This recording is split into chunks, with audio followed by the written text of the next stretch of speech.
নমস্কার বন্ধুরা, মিতার রোজকার রান্নায় আপনাদেরকে স্বাগত।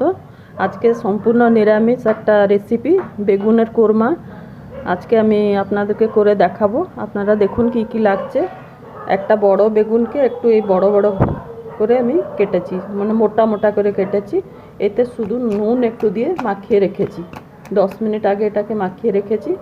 আর এইতে লাগবে দুটো তেজপাতা, একটু 1 ইঞ্চের মতন আদা, এটা বাটা।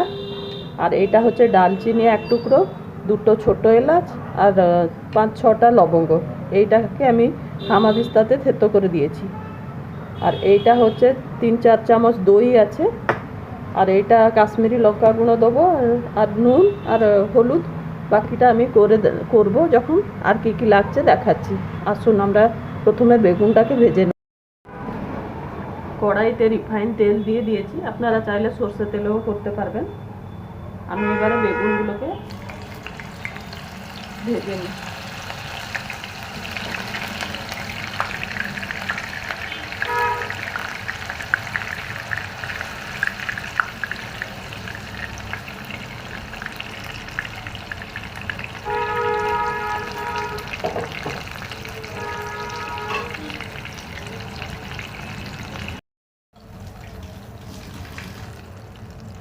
বেগুনটা ভাজা হয়ে গেলে এবারে এটাকে তুলে রাখছি সাইড করে।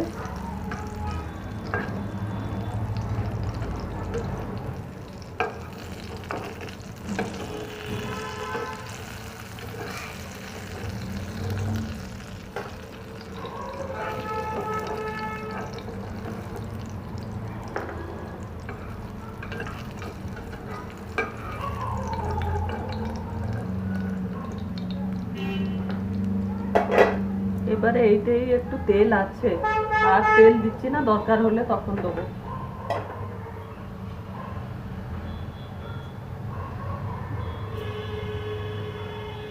এই তেলেতে দিলাম দুটো তেজপাতা,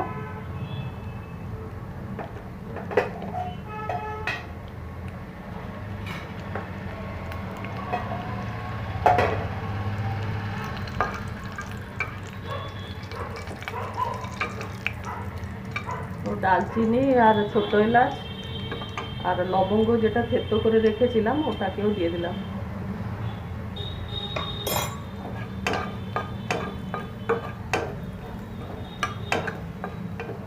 এর একটা ভালো সুগন্ধ বেরোতে আরম্ভ হয়েছে।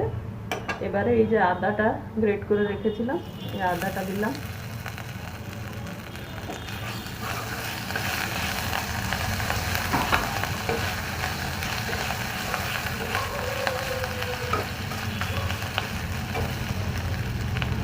পুড়ে যাবে না বলে একটু জলও দিয়ে দিচ্ছি।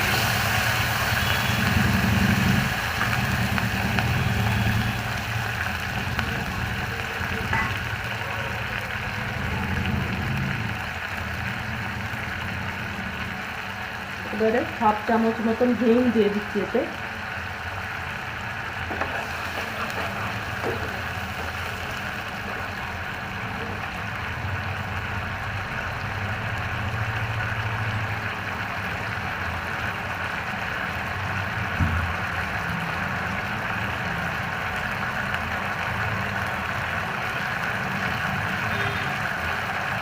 কাশ্মীরি লঙ্কা 1/2 চামচ দিলাম।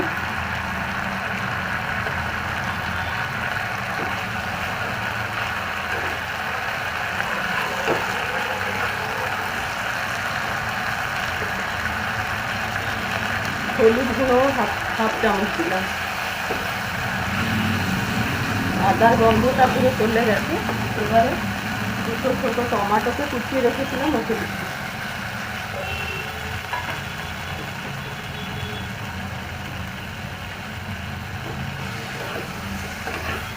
দিয়ে এটাকে ভালো করে কষবো। এইটাই আর একটু নুন দিয়ে দিই। নুন দিয়ে দিলে তাড়াতাড়ি এটা নরম হয়ে যাবে টমাটো। ব্যাস, এতটাই নুন দিয়ে দিচ্ছি। স্বাদ মতন আপনারা নুন দিয়ে দেবেন।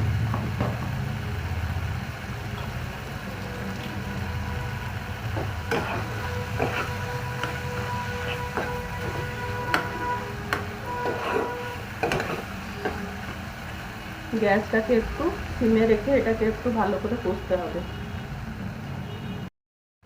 টমেটোটা নরম হয়ে গিয়ে ভালো করে কষা হয়ে গেল। গ্যাসটা কমিয়ে দিয়ে এটা 3 চামচ মতন দই হবে, একে ভালো করে ফেটিয়ে দিয়ে একে এর সঙ্গে দিয়ে গ্যাসটা আমি কমিয়ে দিয়েছি। একে ভালো করে একটু কষে নেবো আর একটু।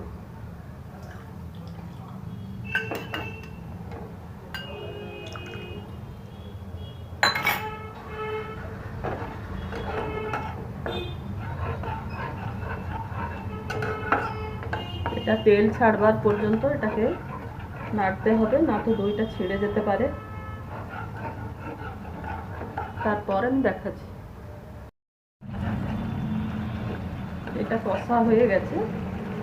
এবারে আমি 1 চামচ এই ভাজা মশলাটা দিলাম। ভাজা মশলাটা দিলে আর গরম মশলা দেওয়ার দরকার পড়বে না, তাই আমি ভাজা মশলাটা দিলাম। আর এই যে ভাজা হয়েছে যে বেগুনটা, এবারে ওকে দেবো। রান্না প্রায় শেষ। এবারে আমি এই ছোট চামচে 1 চামচ টেস্টের জন্য চিনি দিলাম।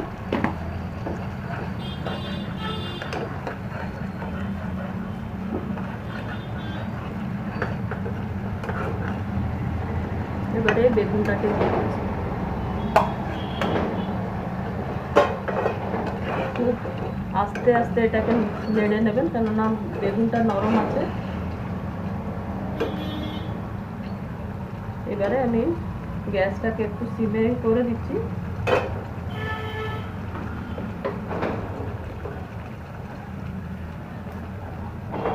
শেষের দিকে 1 চামচ মতন খাবার ঘি এর ওপরে দিয়ে দিলাম।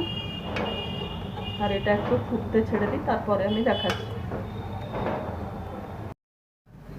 আমার বেগুনের কোরমাটা খাবার জন্য রেডি হয়ে গেল। একবার আপনারাও এইভাবে করে দেখুন। নিরামিষ দিনেতে যেদিন পেঁয়াজ রসুন ছাড়া করতে ইচ্ছে হবে সেই দিন এইটাকে করে খান। ভালো লাগলে আমার চ্যানেলটাকে লাইক শেয়ার সাবস্ক্রাইব করতে অনুরোধ করছি। ধন্যবাদ।